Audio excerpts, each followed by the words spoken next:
Calling all detectives.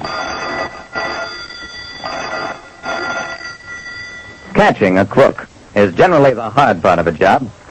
But I once had a case of a crook who was easy to catch and impossible to keep. That is the situation on this page from my casebook. The casebook of Jerry Browning, private detective. One of the first things I, Jerry Browning, learned as a private detective was never make any predictions.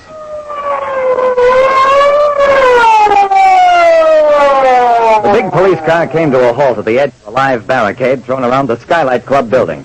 Standing with me near the sound truck, Lieutenant Dawson of Homicide mumbled, "Look, Jerry, here comes the commissioner himself." Disdaining to take cover, Police Commissioner Garrity strode toward us. "Everything under control?" "Yes, sir. We know Slippery Clayton's inside that building. I tracked him here myself." The commissioner nodded. "Good work, Dawson. I want Clayton taken, and after you take him, I want him kept." Dawson grinned. "He's as good as taken, and I'll guarantee that he'll be kept, sir." The commissioner patted his shoulder. "There's a promotion in this for you, Dawson." He glanced at me. "What are you doing here, Browning?" "One of my clients, the Banking Association, also wants Slippery captured and kept." Dawson glanced at his watch. "Careful now. Here we go. You men inside the building. The place is surrounded. Come out one at a time with your hands up. Clayton first. You have 1 minute before we open fire. Don't shoot! We surrender!"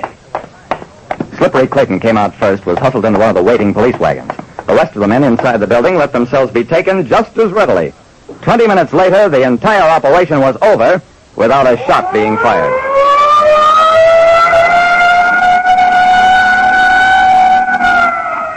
Along with a dozen other men, Slippery was placed in a detention pen at headquarters. At 10 o'clock the next morning, he was gone. Slippery Clayton had escaped again.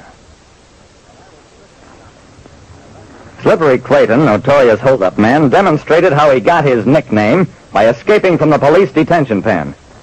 Police Commissioner Garrity's eyes bored right through Dawson. "So he won't get away from you, Dawson. You guarantee it.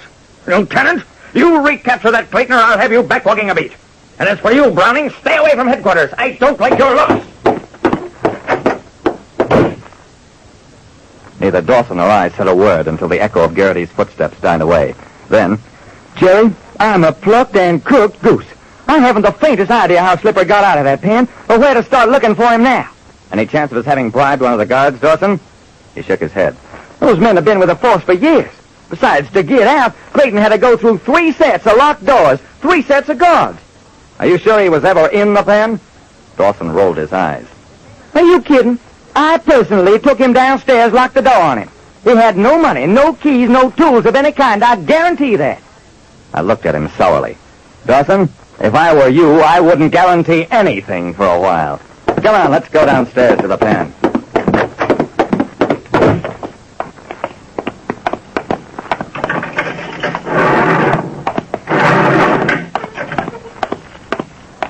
We talked to the guards, veterans, some of them with 20 years' service and unquestioned loyalty.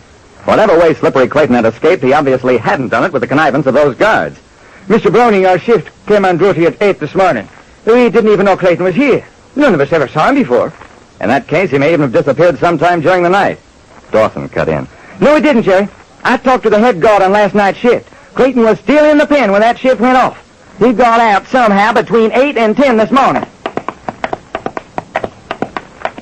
We tried questioning the other men in the detention pen, but that was hopeless. Some of the men were those arrested in a raid on the Skylight Club. The rest were drunks or bums who'd been brought in during the night on disorderly conduct charges and were in no shape to tell us anything. While we were there, one of the court attendants came down. "John Smith." One of the drunks got up as his name was called, wobbled off with the guard. "What'll they do to him, Dawson?" $25 fine or 10 days in the workhouse. Maybe both. Why?" "No special reason, Dawson. I was just wondering."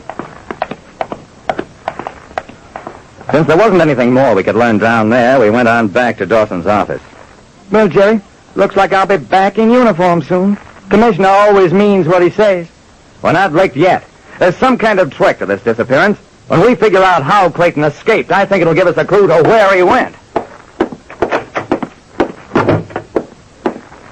I left Dawson with his thoughts of pounding a beat, then wandered aimlessly around the big old building. After a while, I found myself in a corridor leading to the magistrate's court. I glanced through the open doorway and watched for a while. John Smith. A man standing alongside of me laughed. Smith. They're all Smith, they're Jones, they're Brown. Now, one of them gives his real name. They pay a small fine and walk on. I stared at him. Yeah, they walk out. I found Dawson still at his desk. Dawson, I know how Clayton got out of here, and what's more, I think we can get him back. Come on down to the pen.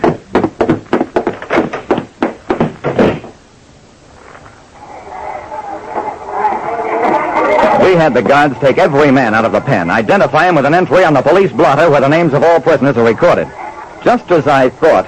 Hey, Lieutenant, there's one guy here we got no record of. He ain't on the blotter. We took the man upstairs. At first, he claimed he'd been drunk the night before, had no recollection of how he got into jail or why his name wasn't on the blotter. It took a while, but we finally got hold of the cop who'd arrested him. Sure, I remember him. Said his name was Joe Brown. I stood right there when a sergeant booked him. The name of Joe Brown was on the blotter, along with a notation that his case had come up for hearing at 9 in the morning. He'd been given a small fine and dismissed, except that it was Slippery Clayton who'd answered when Joe Brown's name was called.